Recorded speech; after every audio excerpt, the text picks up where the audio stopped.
everyone, welcome to another vlog. This one is more of a weekend vlog than it is a weekly reading vlog because I'm starting on Wednesday and the majority of the filming and clips and updates I think are going to happen over the actual weekend because I'm going home, so I'll probably get a lot of B-roll footage from my visit home.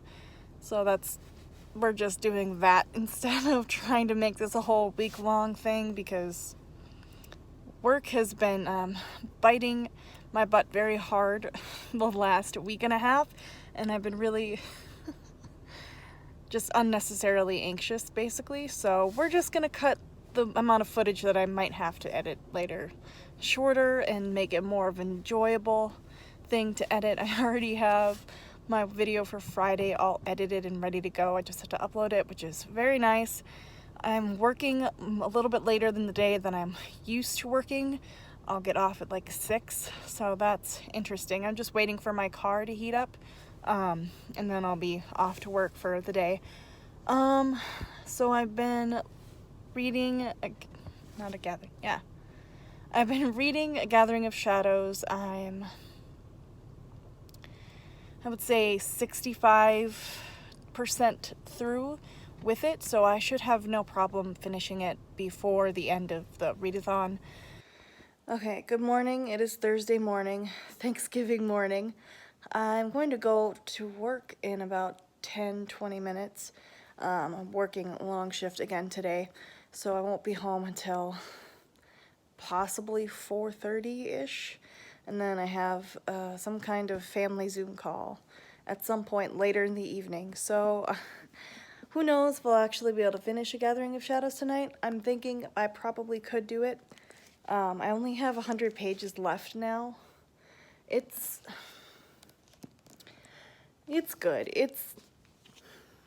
Some points it was a little bit slower in the middle, I think.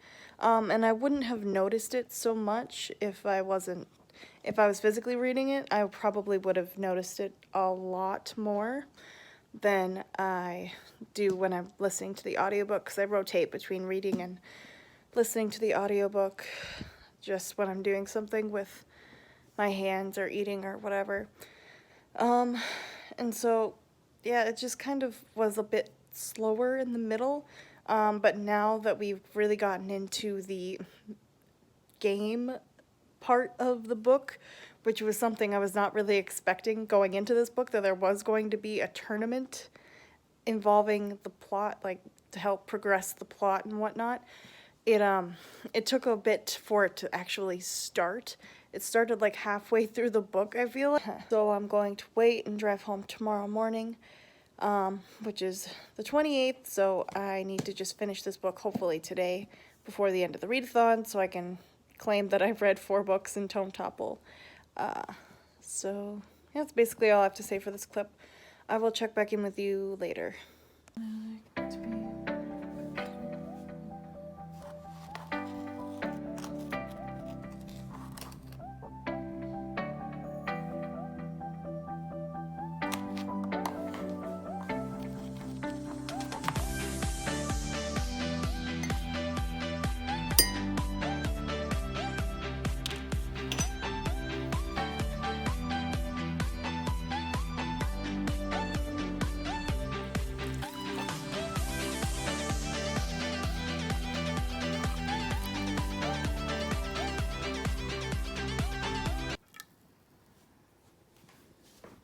You guys see it on me? Oh, hi.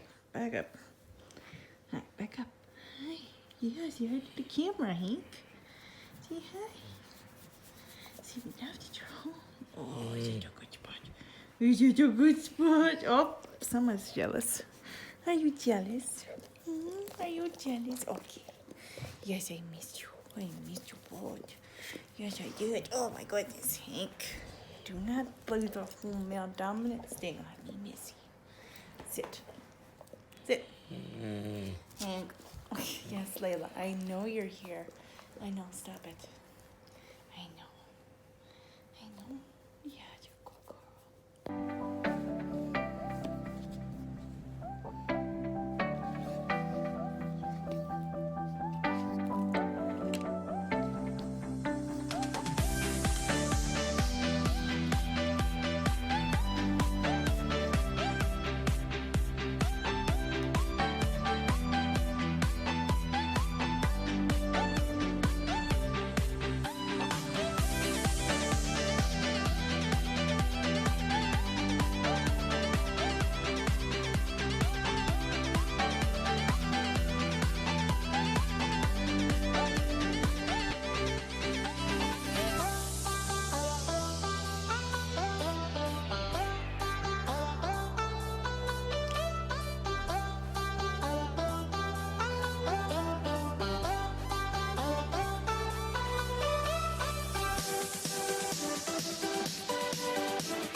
Good morning. It is Saturday at 8 a.m. My body wouldn't let me sleep in past 6 a.m., so I've been up for a few hours. Kind of. I tried falling back to sleep for a little bit, but it just didn't happen. I'm at my parents' house right now for the weekend, or I leave sometime tomorrow, pretty much, is when I'll be going back to home. I did not. Anyways, I finished Gathering of Shadows. What is today? The 28th.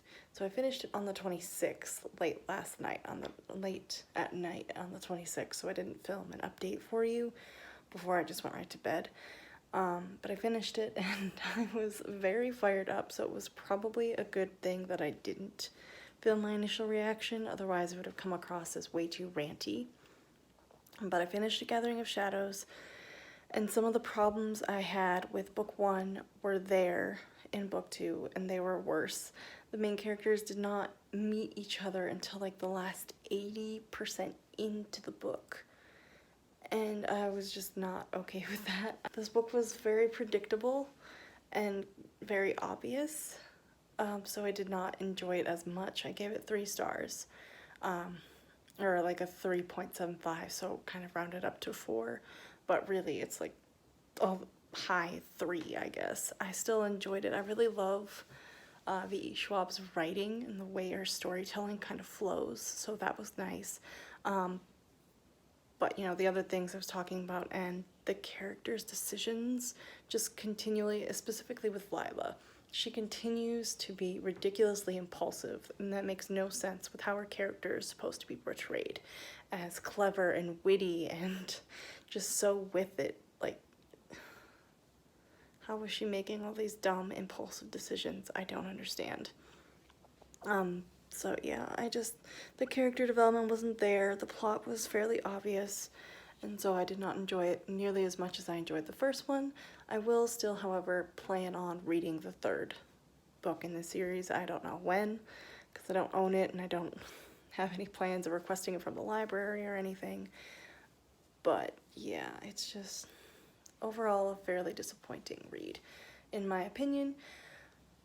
But so I finished it on the 26th, and I was kind of thinking, what am I going to do with my reading for the rest, like the last 3 days of the month? I didn't know. And so I started trying to plan for finding a monthly readathon for December for me to participate in, or just readathons in general. It didn't have to be a month-long readathon, though that is just my preferred method, to first seek one of those out and then maybe find additional ones I want to participate in along the way. And I came across the Taylor Swift playlist-a-thon, readathon. And I was very mad when I came across that because it started in the middle of November, and if I had found it then, I definitely would have planned to participate in it as well. It's kind of a weird one where it starts like halfway into November and goes halfway into December, so I found it like about a little before the halfway point, and I made a little playlist. I don't plan on completing all these books before the end of the readathon because that's just not gonna happen. Probably not anyways.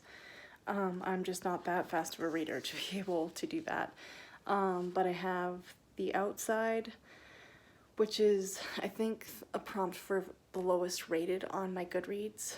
And I just did the lowest rated one that I owned, because there were a few that I didn't own on my shelves yet that were on my Goodreads that were rated pretty low, so I just grabbed that one. Is a bind-up duology. I can't remember, Between the Blade and the Heart, I think that's what the first book is called. It's a Valkyrie duology surrounding mystical creatures that are Valkyries from Norse mythology. And then Fearless is, I think, a book genre that you don't normally reach for, and I'm reading Sadie for that. I don't have any of the authors' names written down, otherwise I would tell you what they are. I'm just reading from my bullet journal because that's where it listed all the books I wanted to read. And Long Live, which was a fantasy. I think it was supposed to be a prompt for fantasy. So I picked, again, Between the Blade and the Heart for that. You can double up on prompts, so I definitely took advantage of that. red, I chose, oh no, My Hero. So I'm reading volume 2 of My Hero Academia for red, which is a book with a red cover, I'm pretty sure is the prompt for that. And then Blank Space is a choose your own entirely, so I chose Sovereign, the audiobook. So Sovereign is for Blank Space, as well as Madwoman, which I think was supposed to be a female villain.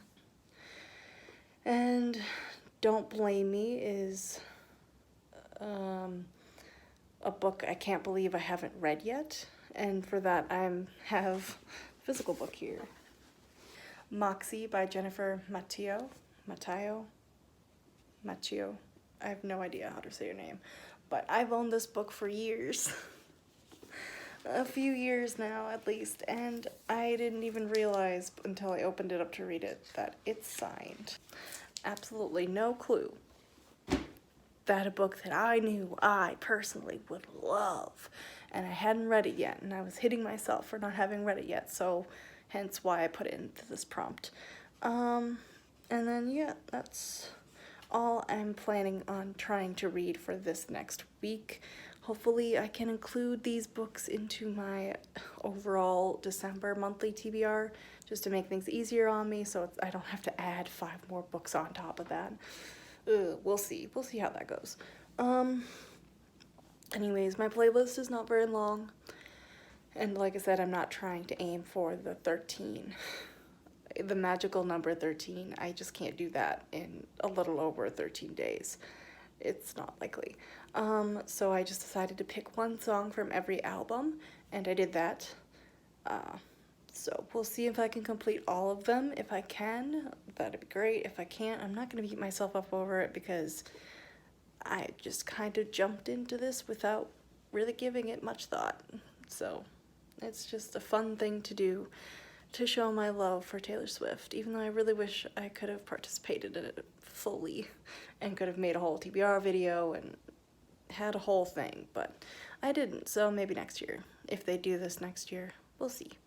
So yes, I'm reading Moxie, and I hope to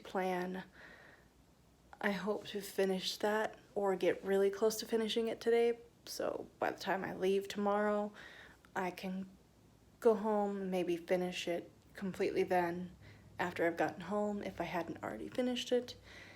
And so then I have Monday relatively free to prep and film my December TBR and edit and upload this vlog. It's basically my plan for the rest of the week. So, and finishing Sovereign, but I'm like 4 hours from the end. So if that one, I should not have a problem finishing. And I'm really into Moxie as well. Like, I wasn't expecting to love it so instantaneously right away, but from like page 20, it got me hooked. So hopefully I can finish it today. I will check in with you later today, maybe. Okay, so I just got back home after the long drive from my parents' house, and I thought I'd wrap this video, this vlog up here. Anyways, I finished Moxie, and I enjoyed it a lot, very, very much. It would be a 5-star rating for me if it wasn't for certain elements and kind of hints of anti-male feminists. So there were times in which I found they weren't being as open to the fact that yes, there are male feminists and feminism can be believed by anyone, whether they identify as a woman or not. I thought that even though they included LGBTQIA plus people in like some of the banners announcing call to aid or whatever, they weren't thinking about like the gender fluid people or non-binary, in for instance, and of course, you know, the men, because men feminists do exist. They do, and they have every right to fight for the belief that equality is a necessary thing to achieve. And so that's just one problem I had with the book, so it didn't quite make it a 5-star read for me as much as I would have liked, but it was really not super noticeable. I'm just super picky when I went into this book because I wanted to write down everything the patriarchy was doing and every instance of sexism that I could possibly find in this book. I went super analytical on this. So it was just something that I happened to notice that kind of just rubbed me the wrong way. I am very much a firm believer that anybody can be a feminist, and that excluding other people, making it a female-only party, is just kind of dumb. And not the point, because we're aiming for equality. And why can't men be just as supportive of women achieving equality as women? Or people who don't have a gender? And so that was just why I rated it 4.75. It didn't knock much because it was a really small instance and just something that rubbed me the wrong way. It wasn't something that I hated because they weren't straight up like man-hating or anything. And I look forward to the next reading vlog. I will see you all in my next video soon. Bye.